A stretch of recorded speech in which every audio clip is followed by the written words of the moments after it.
마태복음 10장 34절로 39절입니다. 신약성경 16면에 있습니다. 마태복음 10장 34절로 39절입니다.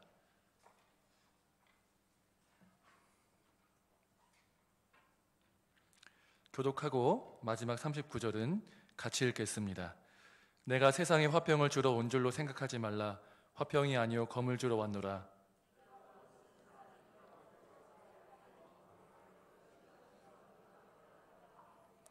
사람의 원수가 자기 집안 식구리라.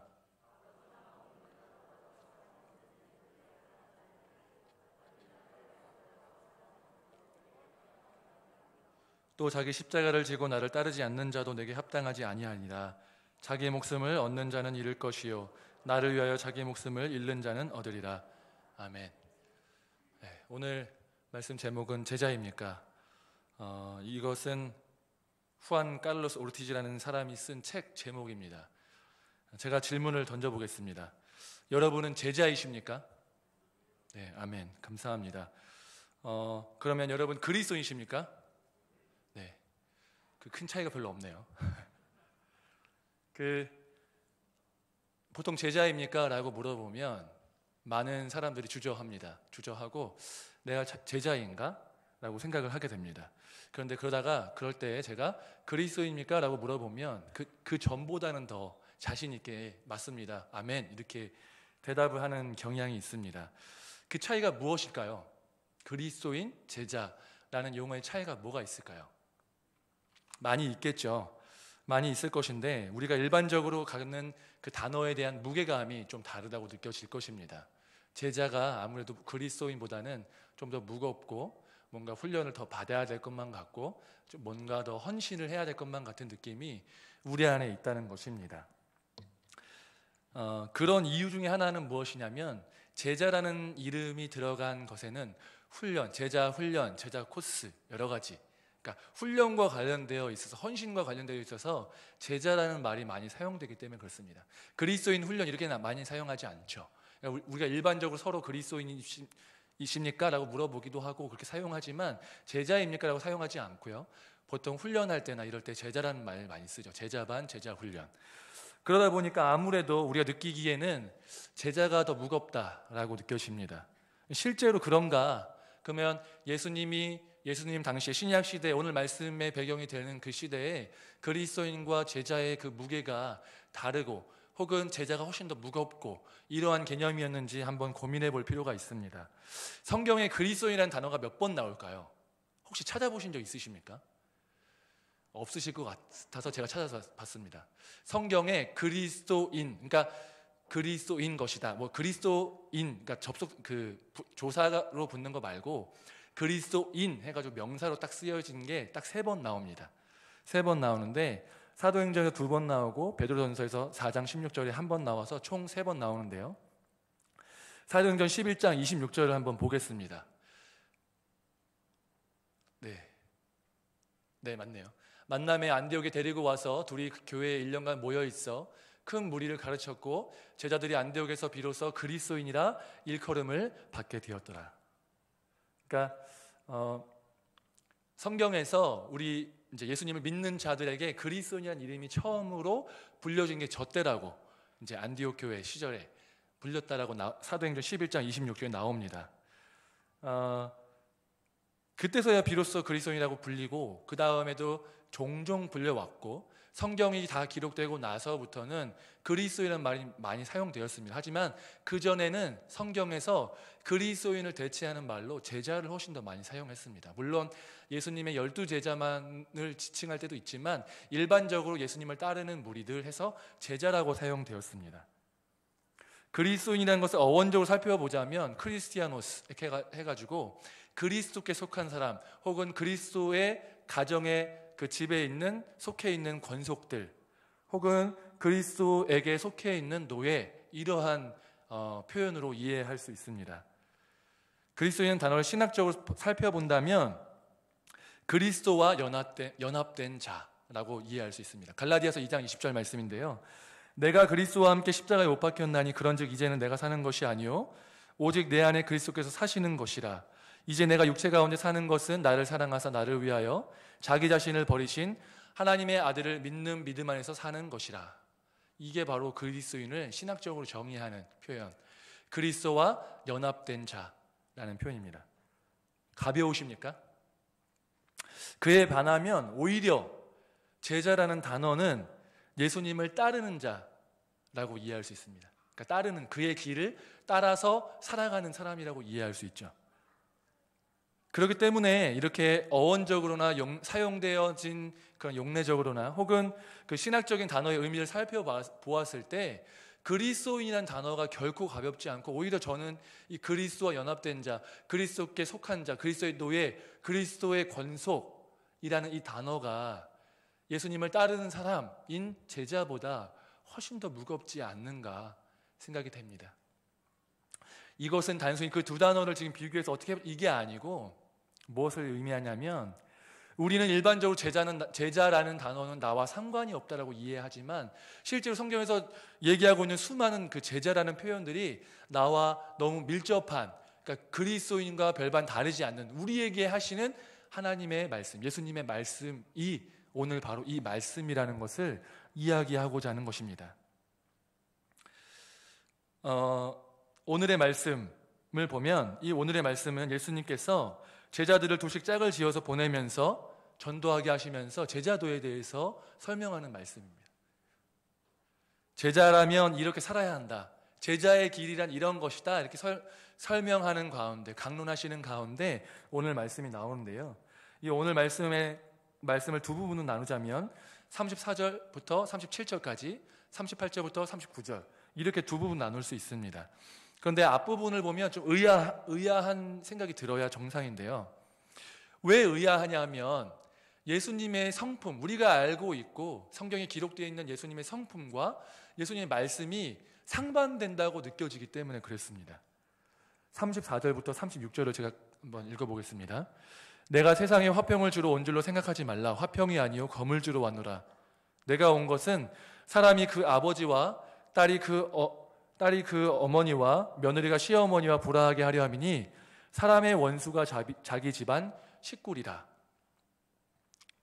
예수님은 화목제물로 오셨고요, 우리가 화평으로 오셨고 평강의 왕으로 오셨다고 분명히 얘기하셨고, 예수님은 온유하시며 화목해 하시는 분이신데도 불구하고 오늘 그 말씀은 매우 상반되어 보입니다. 왜냐하면 예수님이 오신 것은 화평을 주러 온 게 아니라 검을 주러 와서 칼을 주었기 때문에 너희가 서로 원수가 되어 싸울 것이다. 근데 문제는 뭐냐면 멀리 있는 사람들, 마땅히 원수가 될 만한 사람과 원수가 되는 게 아니고 우리의 원수가 되는 게 자기 집안 식구리라 라고 말씀하셨기 때문에 그렇죠.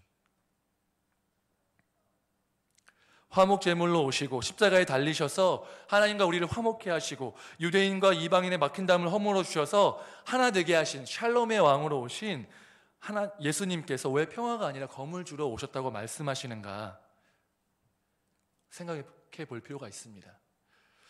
그 경상남도 거창이라는 지역에 가보면 거창고등학교라는 데가 있습니다. 이게 거창이 유명한 지역은 아니어서 저도 잘 모르지만 거창고는 미션스쿨이어서 기독교인들에게는 거창고등학교라는 고등학교가 어느 정도 조금 알려져 있습니다. 기독교 신앙으로 그 학생들을 가르치는데 한국에 미션스쿨이 많이 있습니다. 많이 있는데 그 중에서도 매우 특이한 직업 선택 10개라는 그러한 그 10계명을 가지고 있어서 그것 때문에 조금 유명합니다. 제가 조금 시간이 걸리지만 직업 선택 10개를 10개를 읽어드리겠습니다. 하나, 월급이 적은 쪽을 택해라. 둘, 내가 원하는 곳이 아니라 나를 필요로 하는 곳을 택해라.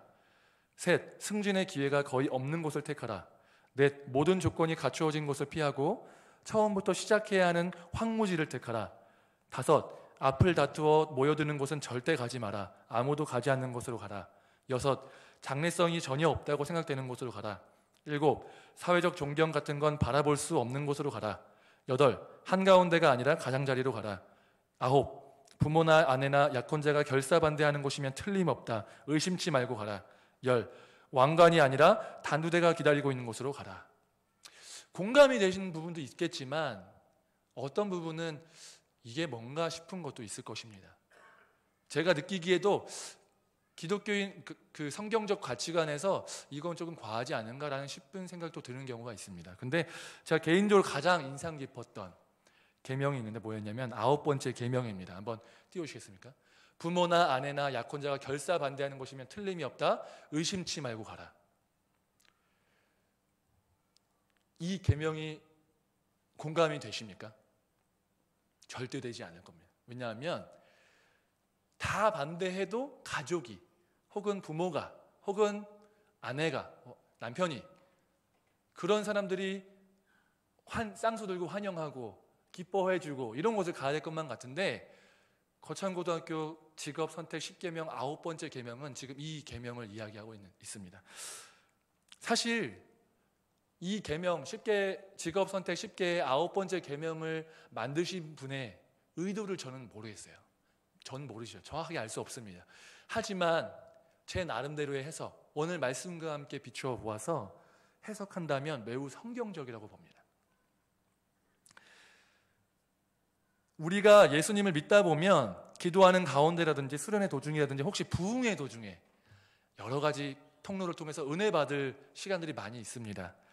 근데 이제 은혜의 시간에 너무 정신 놓고 있으면 너무 은혜를 많이 받아가지고 말씀을 전하시는 분이 혹은 기도 인도하시는 목사님 혹은 선교사님이 오늘 이 밤에 은혜 받으신 분들은 그 자리에서 일어나 주십시오. 아니면 오늘 은혜 받은 분들 여러분 이 밤에 가만히 있을 수 없습니다. 하나님의 눈물이 머문 그곳에 가기를 원하시는 분 있으면 손을 들어서 선교사로 서원하시기 바랍니다. 이런 이제 부르심을 하는데 정신없이 이제 놓치고 은혜 받고 있다 보면 나도 모르게 손을 들거나 졸다가 갑자기 일어나라고 하니까 일어나거나 손을 들거나 이렇게 해서 서원하시는 경우가 종종 있다고 합니다. 그런데 그렇게 정말 좋은 일이죠. 이렇게 서원하고 부르심 콜링 가운데 하나님께 서원하고 보내는 선교사로서 아니면 가는 선교사로서 아니면 하나님 앞에 헌신하겠습니다. 은혜 받았습니다. 제 삶을 주님께 드립니다라고 고백하는 이 정말 은혜로운 시간 가운데 누군가가 우리 귀한 교회 청년들, 예쁜 청년들, 정말 신앙 좋고 훌륭하고 잘생기고 예쁘고 너무 촉망되는 이 청년들이 손들고 선교사가 되길 서원하고 혹은 교회가 없는 오지에 저런 시골, 농촌, 어촌, 산간지역 개척교회 목사로 가겠습니다. 이렇게 헌신하는 사람들이 있다면 그럼 얼마나 보기 정말 아름답고 정말 흐뭇하고 정말 믿음을 잘 컸구나 이렇게 하면서 밥이라도 사주고 싶고 기도하게 되고 그렇게 되잖아요. 그죠? 그러고 싶으시잖아요. 그죠? 근데 그 청년이 그 손든 사람이 남의 집 자식이면 매우 축복이 되는데 내 자식이면 그게 안 된다는 거예요. 내 자식이 그렇게 손들고 제 선교사 가겠습니다. 아프리카 가겠습니다. 이런데 선뜻 막 잘했다고 축하해 주실 분들 있으십니까? 감사하네요. 믿음이 너무 좋으셔 다들 축복해 주시라 믿습니다. 근데 쉽지가 않다는 거예요. 왜? 내 자식이기 때문에 그래요. 남의 자식이, 남의 자녀가 누군가가 은혜 받고 서원하고 내가 헌신하겠습니다 하면은 너무 축복해주고 축하해주고 박수 쳐주지만 밥이라도 한 끼 사주면서 그래 힘내라고 어떤 힘든 일이 있을지라도 포기하지 말라고 얘기하지만 오히려 내 자녀가 그렇게 한다면 오히려 쌍수 들고 반대하고 밥을 먹이면서 하지 말라고 왜 네가 너 왜 평소에 공부도 안 하고 그렇게 나서지도 않던 애가 갑자기 손 들고 은혜 받고 갑자기 선교사 간다고 가로막혀 둔다는 것이죠. 왜 하필 너야? 왜 너가 그걸 하니? 공부하고 취업해서 좋은 직장 가서 헌금 많이 하고 교회 섬기고 교사하고 열심히 섬겨서 너 교회를 섬겨야지. 굳이 그렇게까지는 아니어도 그렇게 섬기면 되는데 왜 서원하고 선교하고 이렇게 하냐는 것이죠. 아무리 은혜가 되고 믿음으로 사는 인생도 남의 일이면 격려하게 되고 너무 믿음을 서는 일이고 축하하고 박수 쳐줄 일이지만 그게 내 자녀가 그런 일 선택을 했다거나 내 남편이 그런 선택을 했다거나 내 아내가 그런 선택을 했다면 그렇게 쉽게 기뻐할 일이 될 수 없는 이유는 그게 남 일이 아니라 내 일이 되기 때문에 그렇습니다. 그러니까 오늘 말씀 가족이 원수가 되고 또 거창고등학교 계명 가족이 반대하면 반드시 거기가 맞다라고 이 얘기하는 것은 가족이 반대하는 그곳이 정말 믿음의 길, 하나님께서 원하시는 정말 그 믿음의 길일 가능성이 매우 높기 때문에 그렇게 이야기하고 있는 것이 아닌가 생각해 볼 필요가 있습니다. 가장 지지해 줘야 될 것 같고, 가장 지지받고 싶고, 가장 반대하면, 다른 사람이 반대하면 힘들지 않을 수 있어요. 친구들이 야, 너 왜 그렇게 하냐 이렇게 하면 괜찮아요. 근데 가족이 반대하면 그만큼 힘든 일이 없단 말입니다. 근데 그러한 일들이 있다는 거죠. 예수님께서 화평을 주러 오신 것이 아니라 검을 주러 오셨고, 가족이 가족의 원수가 되게 하신다는 것은, 이 말씀은 미가서 7장 말씀을 인용한 것인데요. 예수님께서 이것은 주님이 오셔서 주님을 기다리고 바라던 자들의 정당함을 입증하실 때까지, 그러니까 하나님을 바라던 사람들을 하나님이 오셔서 니네가 옳다, 잘 참았다 라고 그렇게 하실 때까지 극심한 어려움이 찾아오고 죄악이 번성할 것인데, 그 극심한 고난과 힘듦, 그 극치가 뭐냐면 가까운 친족, 친구조차 믿을 수 없는 상태가 지속된다는 것입니다. 그게 우리에게 닥칠 어려움과 환난의 극치, 그것이 바로 가족들의 반대라는 거예요. 예수님께서 이 말씀을 인용하시면서 제자도를 이야기하신 것은 제자의 삶을 살 때 그 믿음을 시험하시기 위해서 가장 가까운 사람의 반대까지도 있을 수 있다는 것을 말씀하시고자 하는 것입니다. 예수님께서 이렇게 제자의 삶을 살아라, 우리는 그러죠. 우리 학생들, 믿음이 약한 학생들 보면서 어떻게 하면 격려해서 한 명이라도 수련회에 오게 할까? 맞아요, 그것도 맞습니다. 한데 예수님은 제자의 삶을 살려고 하는 친구들에게, 그런 제자들에게 어떻게 말씀하시냐면, 제자의 삶이란 너네가 생각하는 것처럼 그렇게 가볍게 생각할 만한 것이 아니야. 제자의 삶을 살면, 믿음으로 산다고 너희가 발버둥 치면 발버둥 칠수록 혹시 너네 가장 가까운 가족이 그거 쌍수 들고 반대할 수 있다. 그게 진짜 그리스도인의 삶인데 감당할 수 있겠니?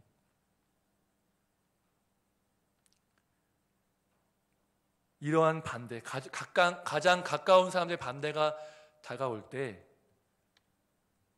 이러한 것은 나를 주저앉히기 위한 고난과 핍박이 아니라 오히려 그 반대로 나를 부르신 그 예수님, 그 부르심, 제자의 삶, 이게 맞다라고 오히려 확증해 주시고, 네가 지금 가고 있는 길이 예수님께서 정확하게 말씀하신 제자의 삶이고, 네가 지금 그 반대에 무릎 꿇고 포기하고 그냥 유야무야 그렇게 살지 말고 너가 처음 그 결단했던 그 결단대로, 믿음의 결단대로 살기를 바란다라는 예수님의 격려일 수 있다는 것입니다. 제가 처음에 실시 간사를 이제 하려고 했었는데, 28살 정도에 하려고 했었는데 부모님께서 엄청 반대하셨어요. 엄청 반대하셨는데, 그렇기 때문에 제가 이제 그 다음에 신학을 하기로 했을 때 오히려 환영하셨습니다. 그래, 차라리 간사보다 낫다 이러면서. 잘 모르시겠지만, 잘 모르시잖아요, 그죠? 그러니까 사람들이 모르는 거예요. CCC 간사라는 하는 것이 사람들도 모르고 후원을 받아야 되고 여러 가지 상황들이, 그렇게 살아야겠니? 근데 그렇게 했을 때 반대하는 그 과정 속에서 하나님께서 주신 확신은 뭐였냐면, 이게 나를 주저앉히려는 반대가 아니라 네가 지금 이 길이 맞다라고 하나님께서 인증해 주시는 그러한 쌓임을 깨닫고 계속적으로, 물론 힘든 시간이었지만 그 길을 걷기를 위해서 힘썼습니다. 아버지나 37절 말씀인데요, 아버지나 어머니를 나보다 더 사랑하는 자는 내게 합당하지 아니하고 아들이나 딸을 나보다 더 사랑하는 자도 내게 합당하지 아니하며. 제자도에 대한 이 말씀은 결국은 우리의 우선순위가 어디 있느냐라는 것입니다. 가족까지 반대할지라도 그들보다 예수 그리스도를 더 우선순위에 두고 네가 그들보다 나를 더 사랑할 수 있느냐라고 예수님께서 물으신다는 겁니다. 이게 단순히 가족과 연관된 문제가 아니고요, 우리가 가족만큼이나 우리 삶 가운데 붙잡고 우선순위로 갖고 있는 그거, 예수님을 믿는데 붙잡고 있는, 예수님보다 더 우선순위에 놓고 아직 놓지 못하고 있는 그것들에 대해서 동일하게 예수님께서 물어보신다는 겁니다. 네가 붙잡고 있는 그것보다 나를 더 사랑하느냐? 네가 지금 다니고 있는 그 직장보다 더 나를 사랑하느냐? 내가 지금 가지고 있는 그 집보다 나를 더 사랑하느냐? 네가 가지고 있는 돈보다 더 나를 사랑하느냐? 이 땅에서 더 잘 되는 것보다 더 나를 사랑하느냐라고 예수님께서 물으신다는 것입니다. 예수님께서 원하시는 것은 돈 벌지 말고 직장 다니지 말고 집 사지 말고 이런 것을 의미하는 것이 아니라 그것이 예수님을 믿는데 혹 예수님께서 요구하시고 그것을 다 놓고 떠나도록 말씀하시는 그런 하나님의 요청과 인도하심이 있을 때 네가 그거 내려놓고 내가 더 우선순위가 되어서 그렇게 나를 따를 수 있겠느냐라는 질문이라는 것입니다. 예수님을 따른다는 것은 이러한 질문에 네, 주님, 제가 그것들보다 더 예수님을 사랑합니다. 내가 그것들을 포기하기가 쉽지 않지만 그럼에도 불구하고 예수님께서 나에게 보여주신 그 사랑에 반응하여서 내가 그것 혹 잃어버릴지라도 내가 주님을 따르는 데 있어서 그것을 더 우선순위에 놓지 않도록 결단하겠습니다 라고 하는 고백, 이 대답을 할 수 있느냐 할 수 없느냐, 이것이 바로 제자의 삶이라는 것입니다. 내가 소유하고 있는 것, 나와 관계되어 있는 것, 그것들 중에 어떤 것보다도 예수님을 더 사랑한다라고 고백할 수 있는 저와 여러분 되시기를 주님의 이름으로 축복합니다. 제자도에 대해서 말씀하시는 두 번째는 다음과 같습니다. 10장 38절 39절 말씀인데요. 또 자기 십자가를 지고 나를 따르지 않는 자도 내게 합당하지 아니하니라. 자기 목숨을 얻는 자는 잃을 것이요 나를 위하여 자기 목숨을 잃는 자는 얻으리라. 십자가는 우리에게 너무 친숙한 단어입니다. 그래서 우리가 사실 십자가를 목걸이로, 귀걸이로, 그렇죠, 여러 가지 장신구로도 사용하고 자동차 안에 그 룸미러 거기에다 십자가를 달아놓기도 하고, 그렇죠, 집 안에 하나씩은 십자가 달려있기도 하고, 교회도 지금 교회 내부에 저희 교단에는 십자가를 달지 않기로 했기 때문에 이제 없지만 서울 하늘을 보면 빨간색 그 십자가로 서울 하늘이 가득합니다. 너무 친숙합니다. 하지만 이 친숙함이, 익숙함이 오히려 무지를 낳고 본질을 흐리게 만드는 역효과가 어느 정도 있다는 사실을 우리는 기억해야 합니다. 우리가 느끼는 십자가의 의미가 예수님께서 오늘 네가 나를 따르려거든 자기 십자가를 지고 따라오라 라고 말씀하실 때 그 십자가의 의미가 동일할까라는 질문을 던져볼 필요가 있습니다. 우리 시대의 십자가는 예수님 시대의 십자가랑 의미가 전혀 다릅니다. 만약에 우리가 예수님 시대의 십자가를 동일하게 받아들인다면 결코 그 십자가를 목걸이로, 귀걸이로 혹은 장식용으로 사용하기가 매우 거리끼는 것일 수 있었다는 것이죠. 교회 문화에 익숙한 그리스도인들은 상황에 따라서 말씀을 가지고 이제 농담도 하고 하잖아요. 그렇죠? 이제 어떤 번거로운 일이 생기면 저도 이제 그 신대원에서 이제 같이 방을 썼던 우리 전도사님, 그 당시 전도사님들, 그러니까 성경을 이제 어느 정도 알고 있다 이런 사람들이 이렇게 있으면 어떤 일이 생기면 야, 네가 십자가를 져라야 이렇게 얘기한다는 거예요. 이 무슨 표현일까요? 그 번거로운 일 네가 좀 이번에 해. 네가 좀 짐을 져라. 네가 십자가 져. 아, 이번 내가 질게 이러면서 그렇게 표현을 하는 거예요. 교회 문화 속에서 사용되어지는 언어죠. 하지만 십자가를 진다는 것은 어느 정도 힘든 일, 번거로운 수고를 감당하는 정도의 것이 아니라는 것을 우리는 다시 한번 깊이 생각해 볼 필요가 있습니다. 예수님께서 승천하시고 난 다음에 베드로와 요한, 제자들 그리고 500여 형제들이 성령 받았죠. 성령을 받았는데요. 성령 받고 변화된 다음에 예수님의 이름으로 표적과 이적을 이제 나타나기를 두려워하지 아니하고, 그죠? 막 예수님의 이름을 전하고 예수님께서 부활하셨습니다. 예수님이 우리의 구원자입니다. 예수님 믿어야 합니다. 유대교 예수님 안 믿으면 끝입니다. 이런 얘기를 하고 다니니까 유대교의 그 우두머리들인 바리새파, 사두개파 그런 사람들이 이 용납이 안 되는 거예요. 그래서 베드로와 요한을 잡아가지고 옥에 가두기도 하고 다시 한번 또 너네 다음부터 이렇게 하지 마 이렇게 하고 다시 또 잡혀와가지고 이제 죽이려고 하는데, 그런 상황 가운데서 가말리엘이라는 사람이 있었습니다. 바리새인이었는데 매우 유명한 영향력 있는 이 바리새인이었던 가말리엘이 이렇게 얘기합니다. 사도행전 5장 36절 37절인데요. 이전에 드다가 일어나서 스스로 선전함에 사람이 약 400명이나 따르더니 그가 죽임을 당함에 따르던 모든 사람들이 흩어져 없어졌고 그 후에 호적할 때에 갈릴리의 유다가 일어나 백성을 깨어 따르게 하다가 그도 망한즉 따르던 모든 사람이 흩어졌느니라. 이 얘기를 하는 게 뭐냐면, 그러니까 이게 건들지 말자는 거예요. 만약에 이게 건드렸다가 하나님이 하시는 일이면 우리가 하나님을 대적하는 게 되고, 하나님이 하시는 일이 아니면 알아서 이렇게 사라진다는 거예요. 그러니까 내버려 두자. 그러니까 좋은 뜻으로 한 게 아니라 자기들을 위하여서 그냥 한 거죠.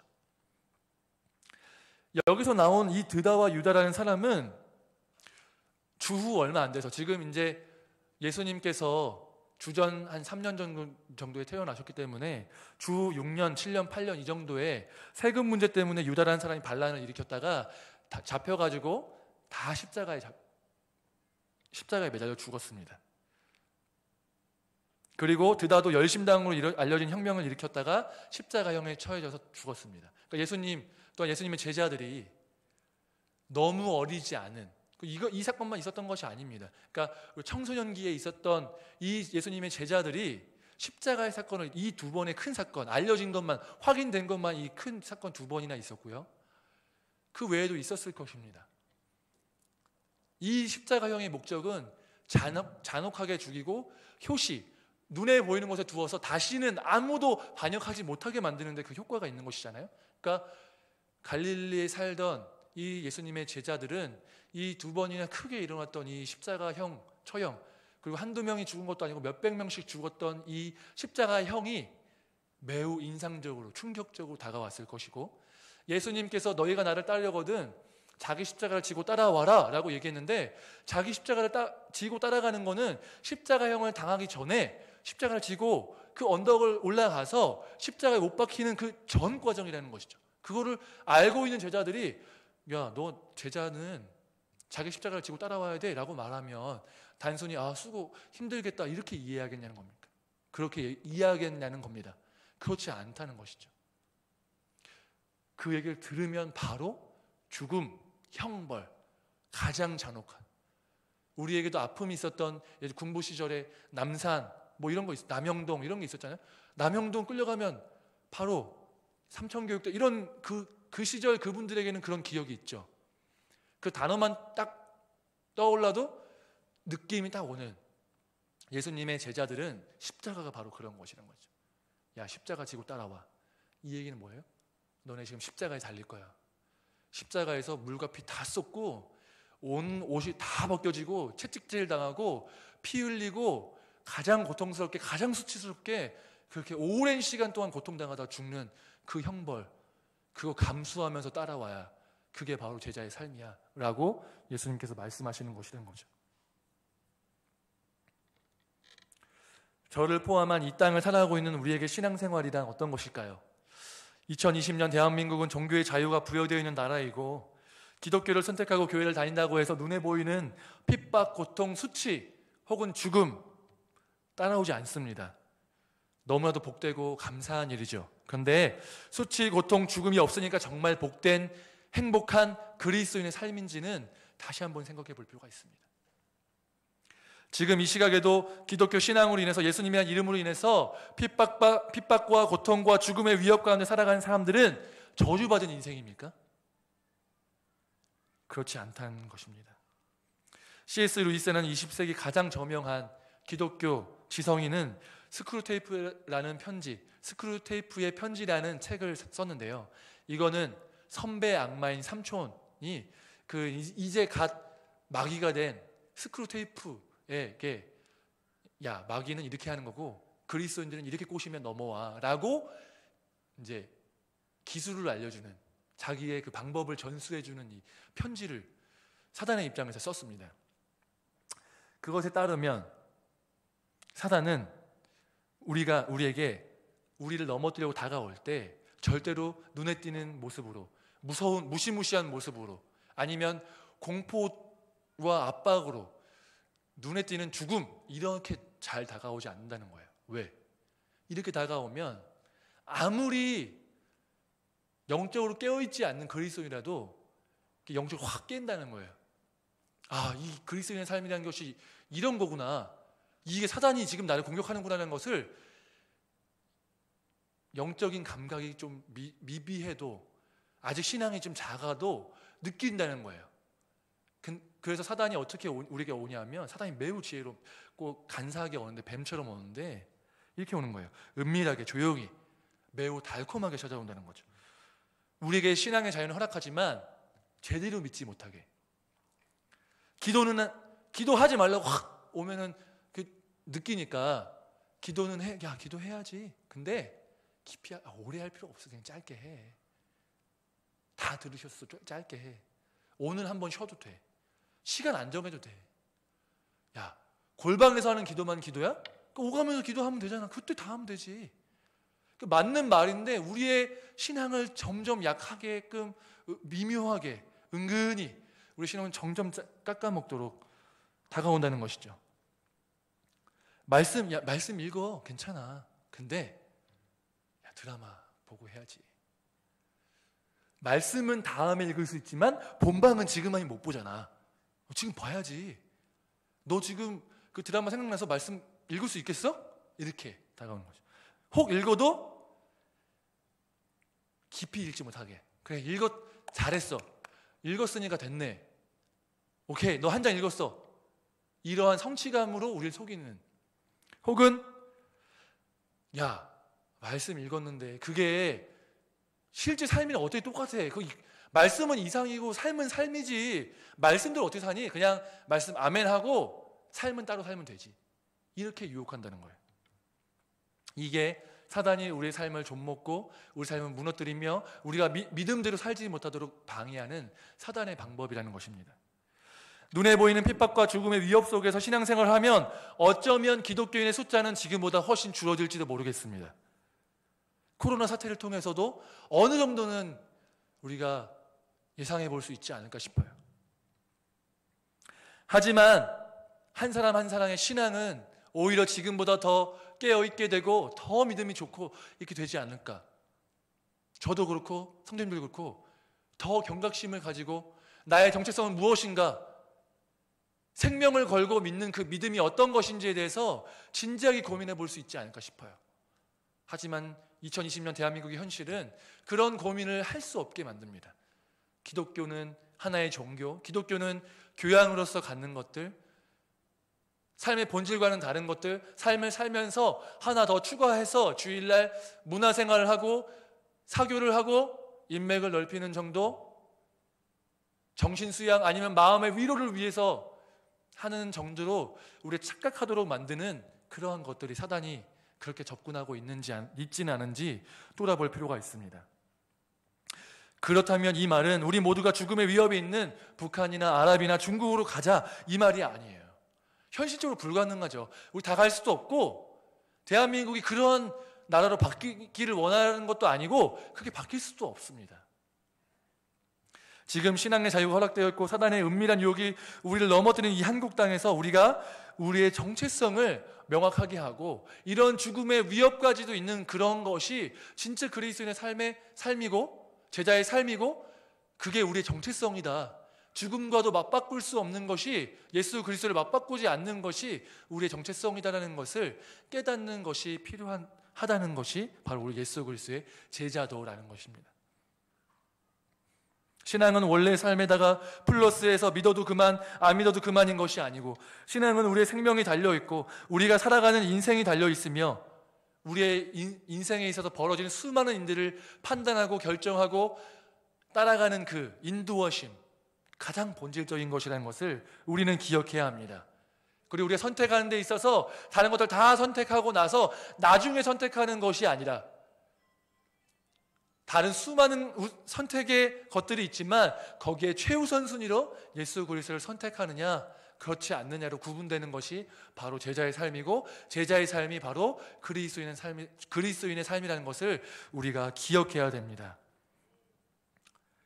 내가 누구인가? 라는 질문에 나는 그리스도인입니다, 나는 제자입니다 라고 대답할 수 있어야 합니다. 여러분 제자이십니까? 내가 그리스도를 주로 모시는 제자라면 어떤 누구보다, 어떤 무엇보다 우리의 구주 되시는 예수 그리스도를 최우선순위로 삼으시기를 주님의 이름으로 축복합니다. 예수님이 1순위가 되기를 바랍니다. 또한 예수님을 믿는다는 것은 수치와 고통, 고난과 죽음이 수반될 수 있으며 그러함에도 불구하고 예수님께서 주신 생명 때문에 감사할 수 있는 삶이 되어야 합니다. 저와 여러분의 이러한 제자의 삶을 사시기를 주님의 이름으로 축복합니다. 기도하겠습니다.